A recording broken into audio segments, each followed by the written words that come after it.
Michael, I have some very exciting news for you, and I know after the week that you've just had, you need a bit of a pick-me-up, and I feel like you're primed. You are so ready for this good news that your socks will literally fly off of your feet. Well, I'll go put on some socks right now because I'm not wearing anything. But why do you always have You're to not ruin wearing anything. the dream? Oh dear. I'm glad the webcam keeps breaking down then. I feel even worse for your step stool right now then, given that you're about to drench him in ball sweat. But all right, I'm going to need to just pop the top on this Drewberry muffin here. George Knapp and Jeremy Corbell have a podcast. No. That is fleeing into the world. No. And I know that you want to have the official reaction podcast to their podcast. Ooh, because if I need any better reason for you to rant, rave, and otherwise become an unhinged physicist, it is going to be the sultry sounds of Jeremy Corbell ringing in your eager ears on the weekly. You know what? I'm in. You son of a bitch, I'm in. There's a Last Pod side stories that I just listened to with them, and they're as nauseating as they ever were. I mean, George Knapp is a little less unhinged. He's at least, somewhat sober about it. Corbell is still as self-involved and disgusting as he ever was. But love you, Jeremy. I do. Michael hates you. He's on the record about it. It is known. So much so that his equipment malfunctions around him. He's radiating energy as though he's a Stephen King character come to life. Yeah, it's the alien metals. It's the alien metals. Indeed. Your equipment is malfunctioning. They have pills for that now. Yeah, I don't think amount of I almost said Xanax. I don't think any amount of Xanax can cure me.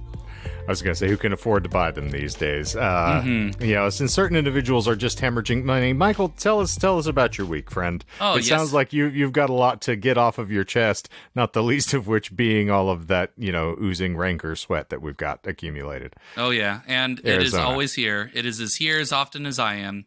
So yesterday, I decided to get my car taken in because it smelled like burning plastic on occasion for the last 2 months. That could be schizophrenia. No, because the voices tell me that it's not. So it's okay. It's something different. I would get a second opinion. So well, he did. He got a second, a third, a fourth, all there. Yeah. They're all separate, and they all agree that it is not inside my head. I feel like if you can't see their mouths moving, the voices don't count.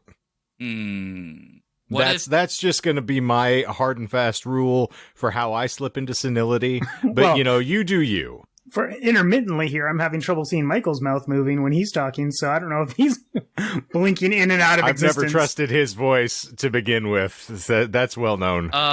So I was like, okay, well, I'll get my car looked at. Sure, why not? So I go to a place to get... I put videos up online. I was like, oh, yeah, you like those dirty fenders, don't you? Yeah. Oh, my car is a dirty car. I'll tell it that. I'll say that. Right, when I put the gas into it, I'm just like, yeah, you dirty.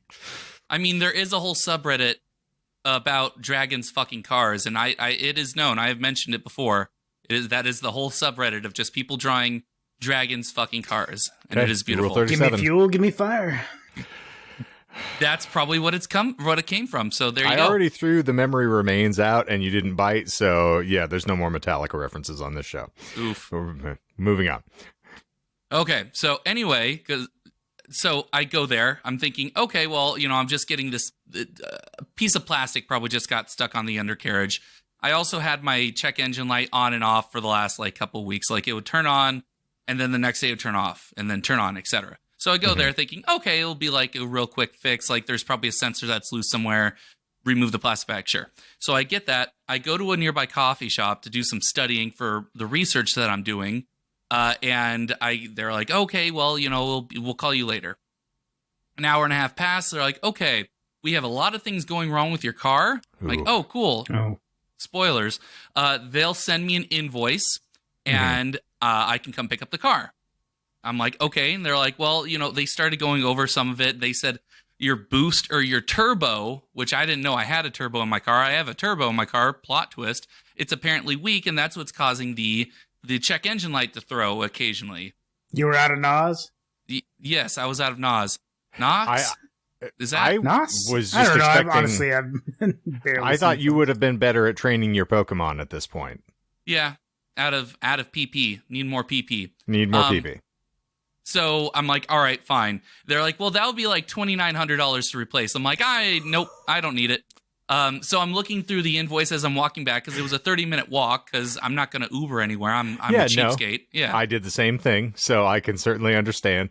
exactly. So I'm looking through the invoice and it's just like, there's something leaking here. There's another thing leaking here. There's like a bunch of other things going wrong. I look at the final bottom, the total, the tally of everything going wrong with the car, and it is $6,900.68. And I'm like, okay, that's a big number. It's a nice number. 1 cent off from the number of the beast there. Yeah, I was like, Beast okay. with 2 backs. I was like, it would be better if we just add an extra $69 and a cent. Just to have 69, 69, 69. You just complete the whole package. And then you get back to being, your butt stuff as you've previously. Well, then your regaled us. car works and you get a happy ending. Yeah. Yeah, if I'm getting fucked that hard. So I tell them, no, I don't need any of that done today. The car's had this issue since early March, so it's not like it's going to explode anytime soon. So I'm like, all right, well, you know what? I was in the middle of studying because they originally told me I was going to be until the afternoon. So it was like getting close to noon. So I'm like, all right, well, I'll eat something nearby. So I go to this local brewery that is close by. I sit down. There's no one else there. They just opened. So I'm like, I figured I'd have a beer. I'd finish my chapter in this textbook I'm reading, and then I'll leave. Okay. I sit down for about five minutes. And then this lady comes up, enters the bar. She comes right up next to me and says, is this seat taken? I look up from my book because I'm sitting there at the bar with the textbook. I'm not trying to look like I'm. You can see I'm clearly reading, and I don't care about anything else. So I'm like, I don't even look up from my book. I'm like, sure, go ahead, sit down. That's fine. She says, I hear you're a big fan of 69. Well, she attempts small talk at one point by looking at my beer, which is a porter. It's you can't see through it. It's black. It's the dark beer, right? So she looks at it and she's like, is that an IPA? And I say, no, it's a porter. She's like, oh, that's a boys drink. Boys drink that. Not men? Like, what's the implication there? And she's like, well, women can drink it too. I'm like, okay. And I just go back to reading. She doesn't order anything. She gets a water with lemon. Doesn't want food, doesn't want beer. She talks to the bartender a little bit, a little odd, but kind of just shooting the shit, but not really. I.e. waiting for you to buy her the beverage? Maybe. I was already thinking that she was trying to flirt, but after the comment about the beer, I'm like, either I can safely ignore her, or I don't know, maybe she's just looking for a friend to talk to. No, I think someone's the place is empty aside from you, is that right? There's 2 other people at this bar that's a 20-30 seat bar. So plenty of room for her to sit anywhere else. Anywhere else. Had to sit right next to me at the this end. Just sounds like someone fishing for a free drink. Yeah. And you look like a sap. Yeah. With my textbook, it looks like clearly I'm just ready to have social interactions. Yes. So she pulls out her phone and she makes a call and she starts screaming into it. She's like, "No, I am not meeting you anywhere. I'm in a safe place. I'm in a public location. I am at this brewery. You can come meet me there if you want your keys." And then she cursed at this person a couple of times, and then hung up. Like you do. Yes, and so I'm sitting here. I'm like, I work in the industry. I work at a pizza shop. I've seen worse. No chairs were throwing. No one was being cursed out. It was just someone being angry on the phone. All right, that's fine. No poltergeist activity. Exactly.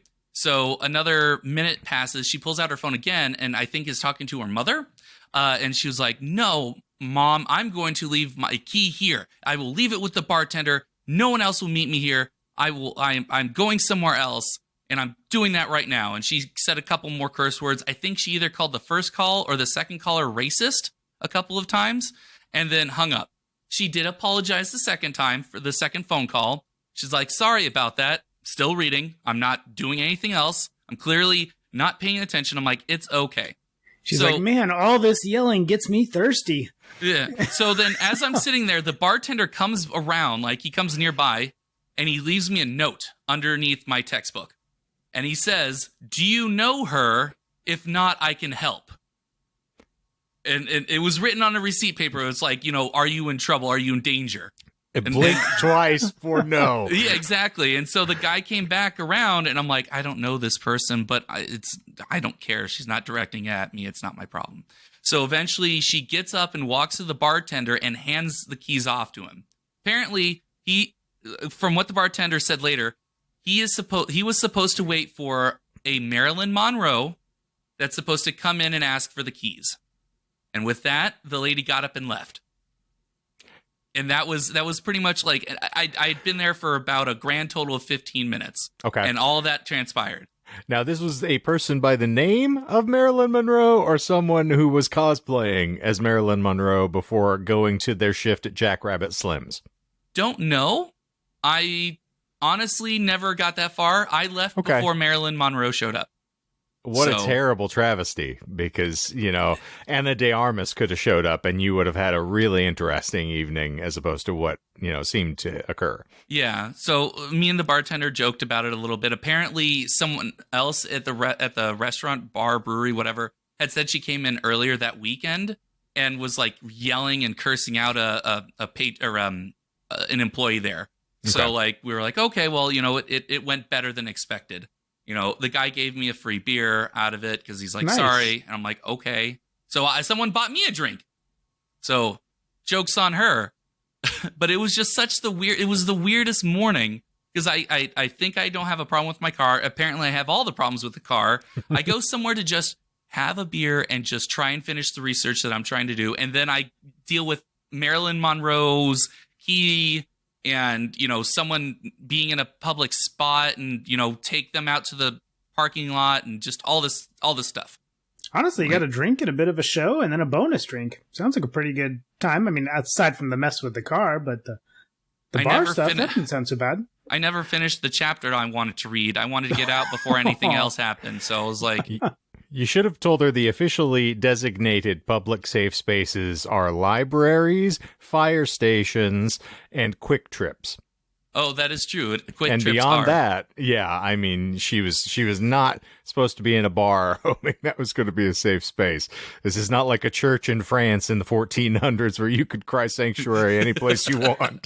Well, especially a bar. She had just freaked out at an employee the previous week or whatever. It's kind of weird that she chose that place as her safe spot. Yeah, it was very odd, but who am I to question the goings on in her head? So indeed. Mm-hmm. Maybe I might have to swing by before I leave for New Mexico to see if Marilyn Monroe really did show up. Come out of the grave, as you will, to pick up this person's keys. Ooh, and if you do see a ghost, you can exclaim, by the eternal, behold! It is the Disinformed podcast. I'm Shane. And I'm Michael.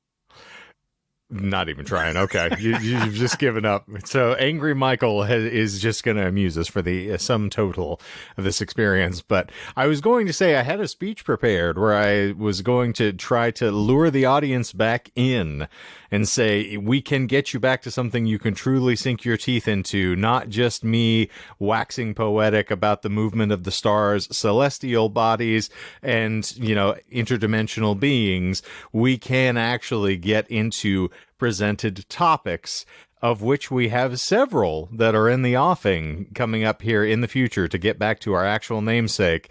And then, of course, Michael encountered this grand galactic travesty that has been his last week.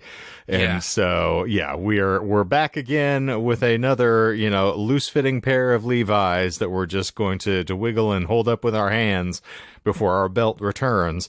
But do you want to give the folks at home a little tease as to what you have, or are you holding it under your hat? No, I can tease the first of the two-parter because they are technically two topics that do have a connection, but the second one will remain a secret.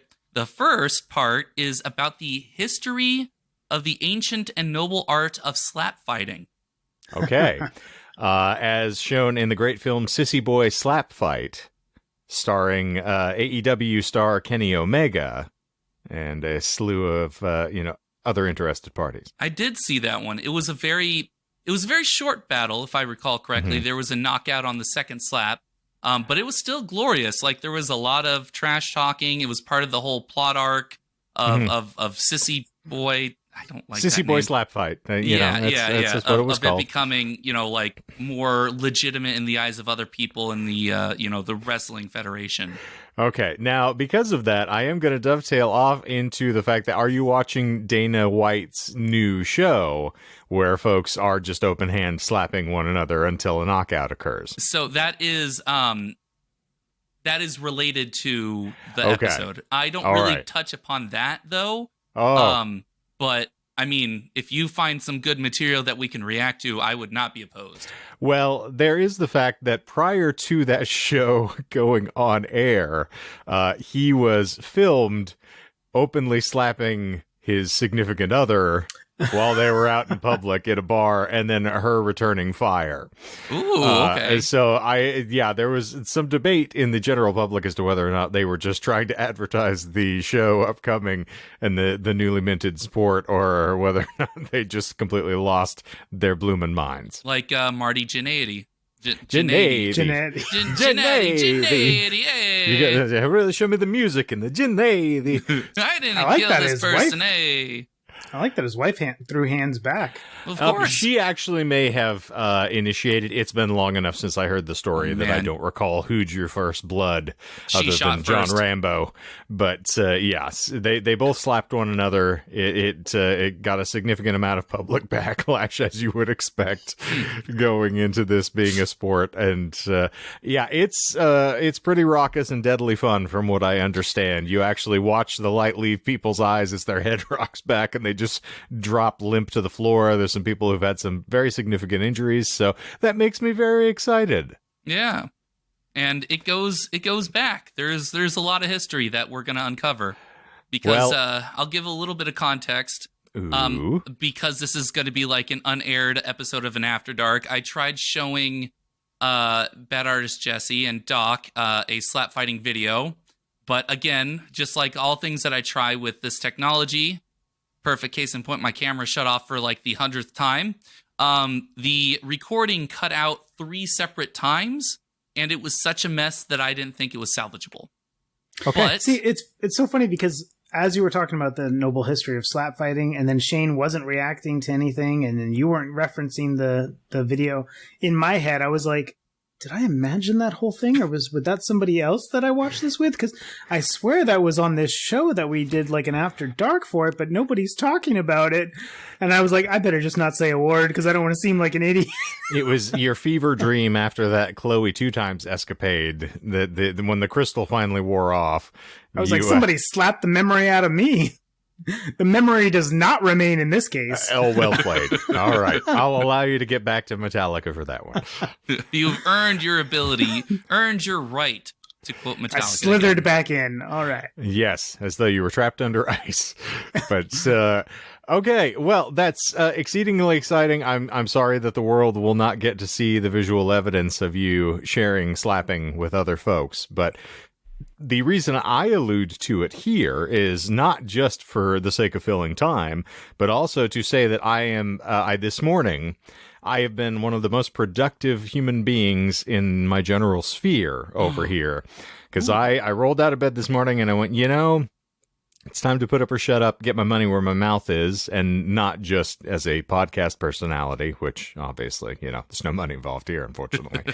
But I was like, we're doing research. I haven't done this for a while. We're getting into the mix, and so I am now 20 pages in to my preparation for my presentation on the Satanic Panic Redux, or Satanic Panic Part 2.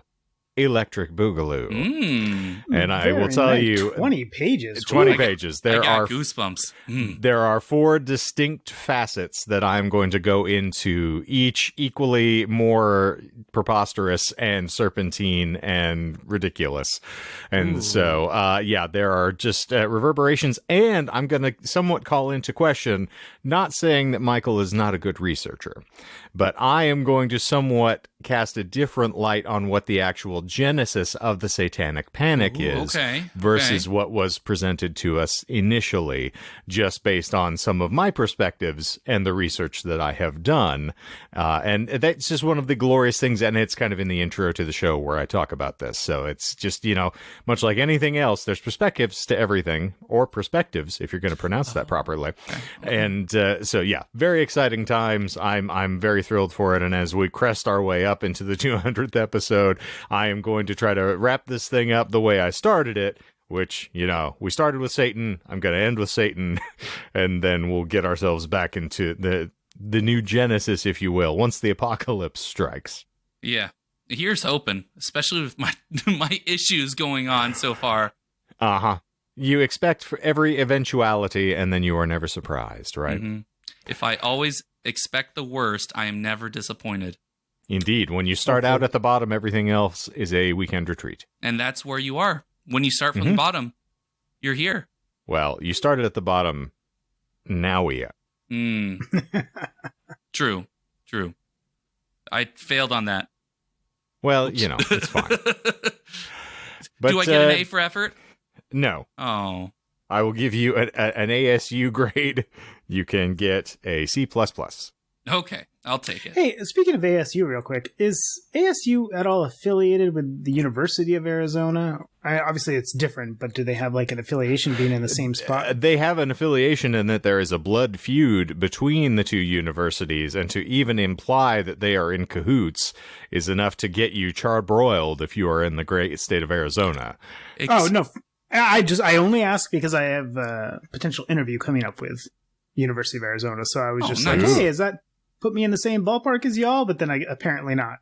I love that you're attempting to lord over the unemployed guy that you are presently sitting atop 5 jobs, and that's really kind of you. But you can withhold some of those occasionally, just for the sake of my pride. It's taking them all, aren't you? I told you I'm on a high. I was enjoying what my day had provided me. Unlike Michael, I was in a good mood, and now you just want to piss in my mouth while I'm down here. So. Well, from the sound of it, well, for starters, I just want to use you as a footstool.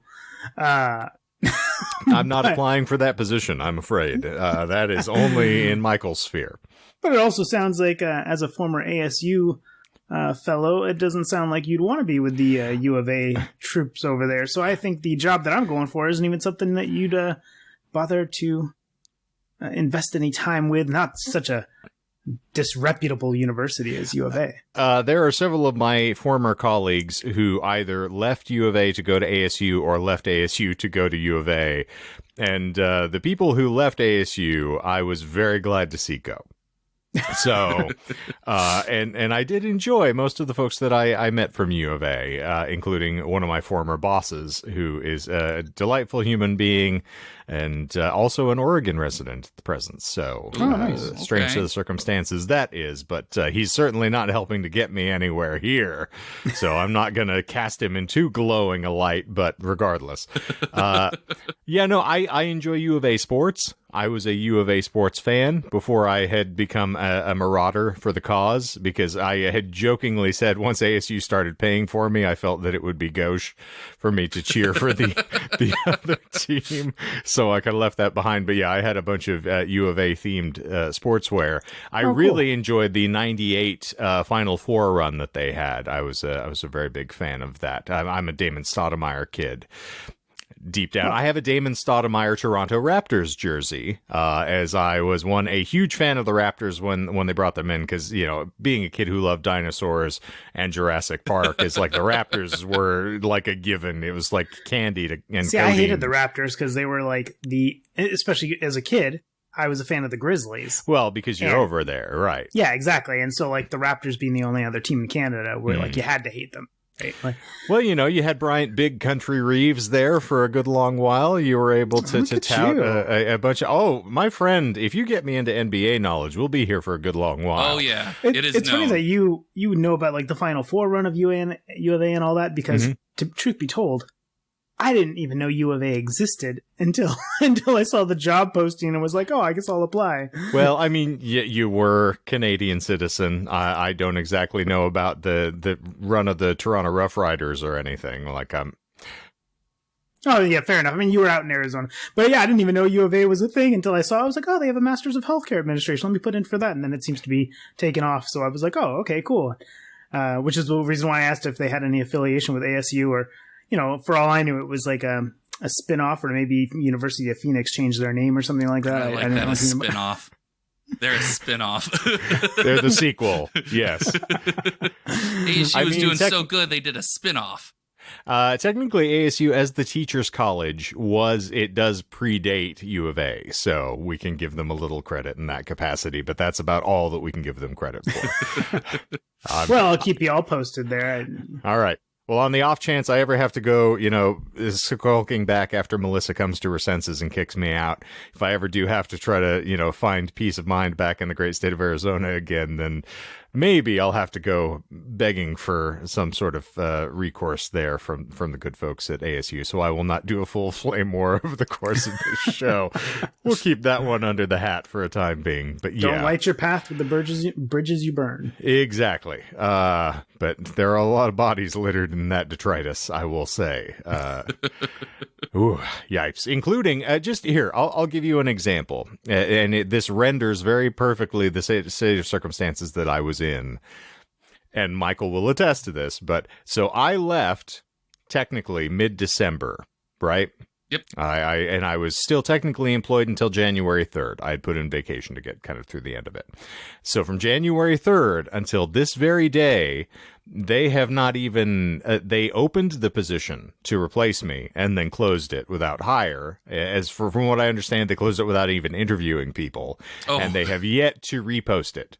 Well, so that's my because job they is still know not you open. are irreplaceable. Well, for whatever, I will take that, but no, that's not. They are just so damn discombobulated over there that I don't think that they could find their ass with both hands in a map, given, a month and a half and several subcommittees to discuss the appropriate measures to take to seek for the ass. They still wouldn't be able to get it done. So that organization is galling in how ineffective they are at doing just the simplest things. See, I prefer to think they were so knowledgeable and so self-aware that they realized once we've had Shane, we've had the best. There's just, what's the point of even interviewing for this? And we need to just hold this position for at least a mourning period of, 6 months or something like that. So that's probably what it is. It's currently in mourning.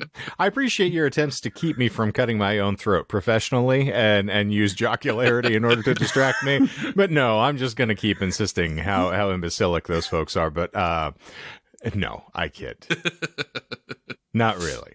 No. Again, don't light your path by burning some bridges there, sir. It's okay. None of those people know how to work technology in order to listen to shit like this anyway.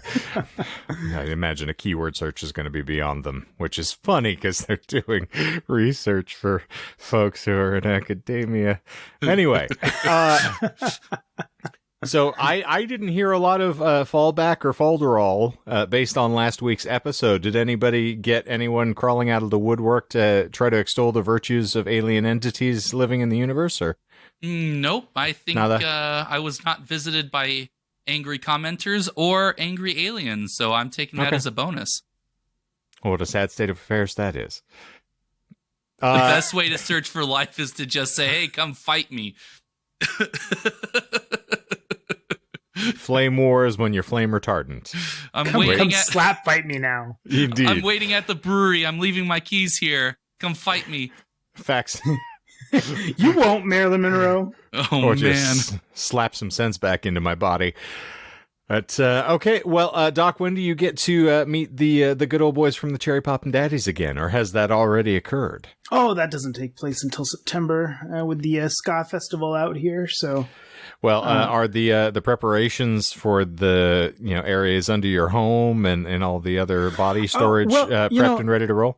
So yes, although I nearly didn't survive to make it to this podcast, let alone September.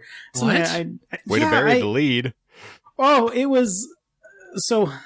As you've probably gathered over time from the stories that I share, I am somewhat frugal.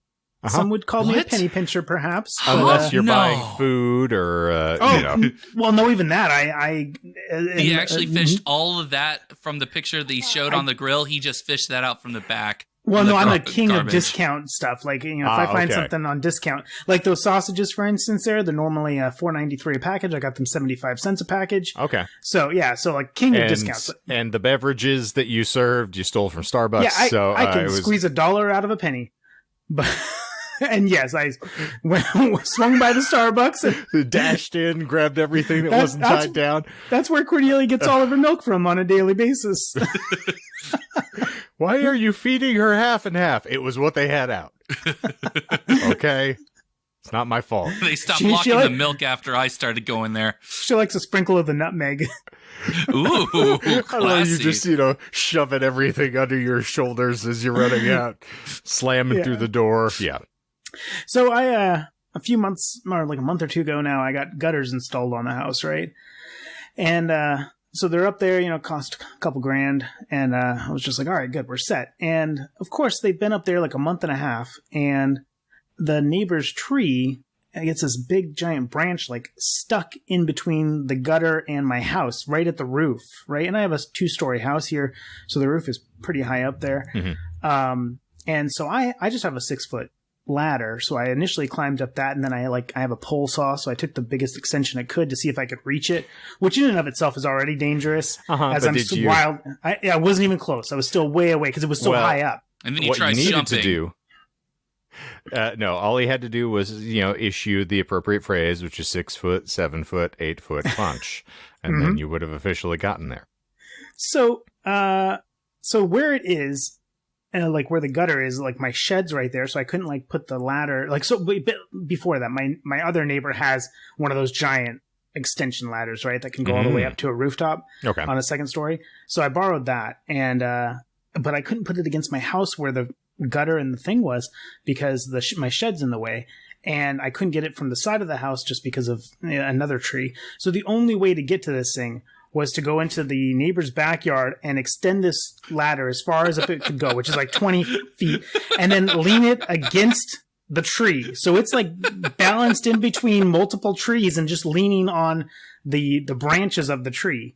And it didn't feel super sturdy, but I was like, I got to get this thing down. And because it was going to break my stupid gutter. And again, this is one of those things, like, if I called somebody to fix, it was like $800. And I was like, well, I can't, I'm not going to do that. I just have these stupid gutters replaced. Yeah.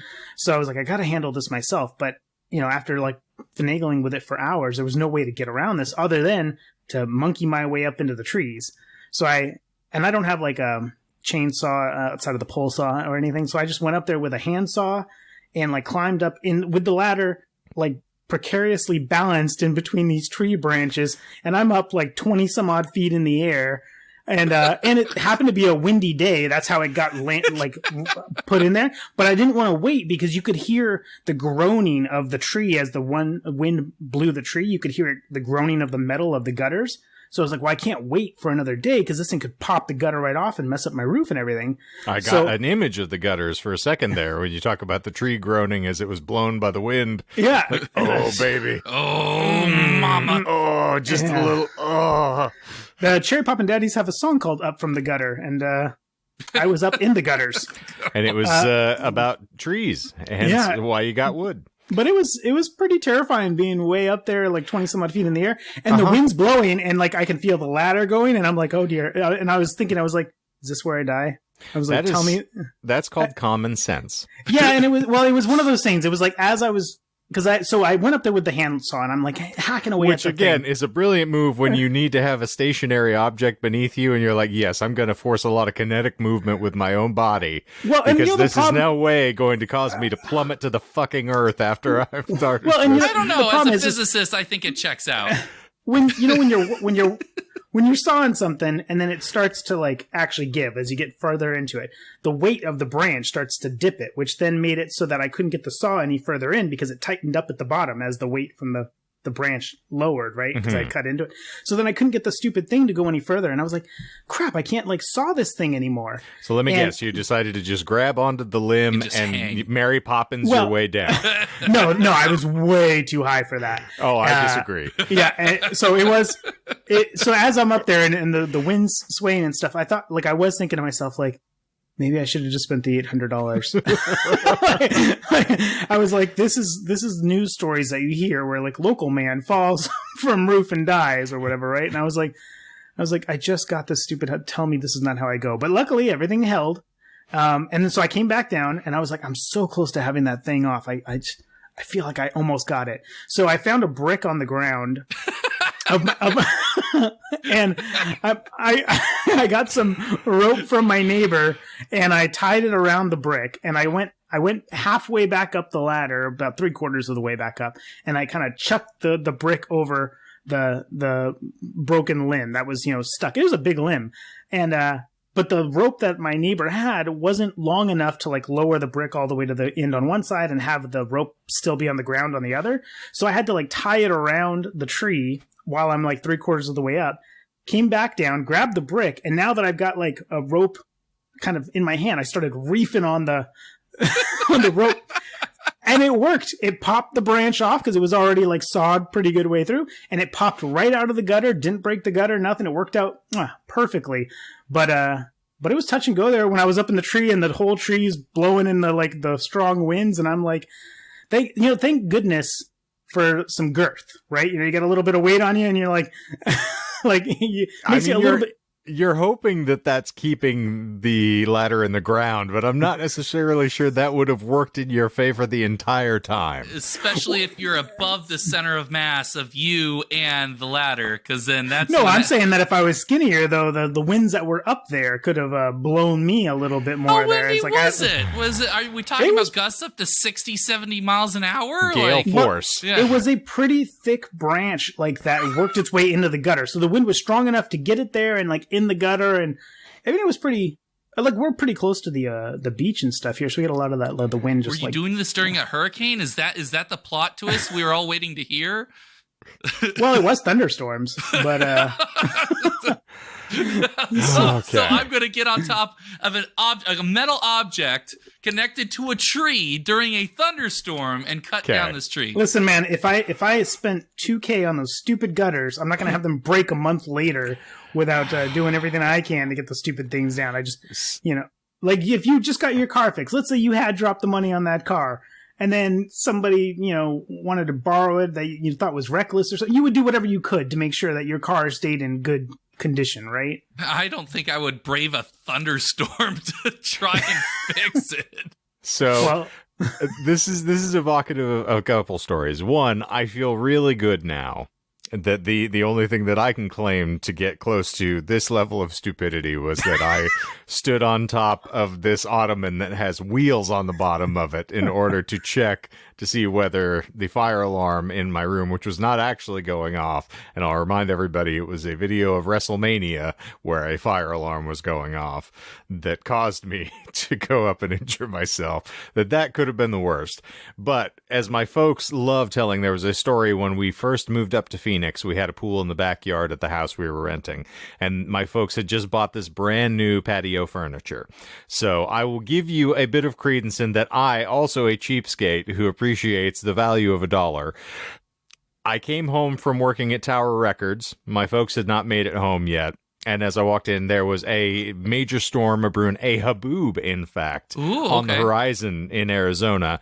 And there was some lightning bouncing around inside of the dust clouds, which is some of the, most awe-inspiring visual that you'll ever encounter if you're a desert dweller. Oh, yeah. Beautiful. And I'm watching this happen, and the winds had reached a state where I think it was between 60 to 70 miles an hour. Which can happen, which is why I asked. Uh-huh. Yeah. And it had blown all of the patio furniture because, of course, there was the giant, umbrella that was shoved into the table, which just dragged it over. So everything went into the pool.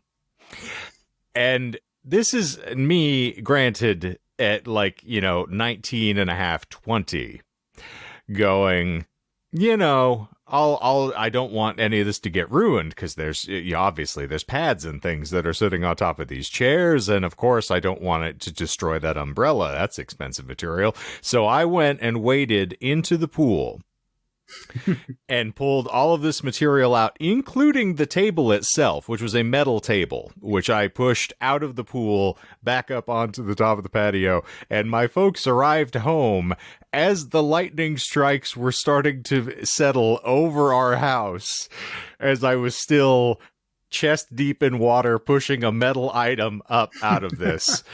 And that was the reptilian brain, because I still hadn't fully formed my adult, mental capacities yet. And I was when you're young, you that think way. you're invincible. Well, yes. And, I might have even been happy to have been hit by lightning. Who knows? I could Benjamin Franklin it all over again and maybe be Frankenstein's monster for a second term. But so I've easily done something as stupid for the sake of saying I don't want these nice things to be spoiled. Well, to be fair, I think I exaggerated with the near death, because I think I just would have been severely hurt.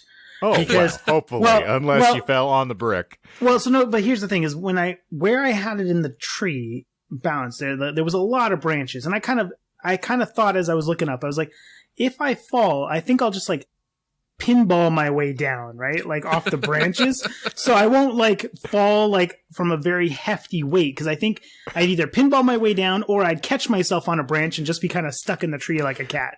So you honestly believe that video game ragdolling occurs in reality, so you would just pinwheel off of that fucking thing and just drift down? I'm picturing like a pachinko machine where it's like the ball just bounces from one to another. Well, the price is wrong, bitch, because you're not going to fall that way.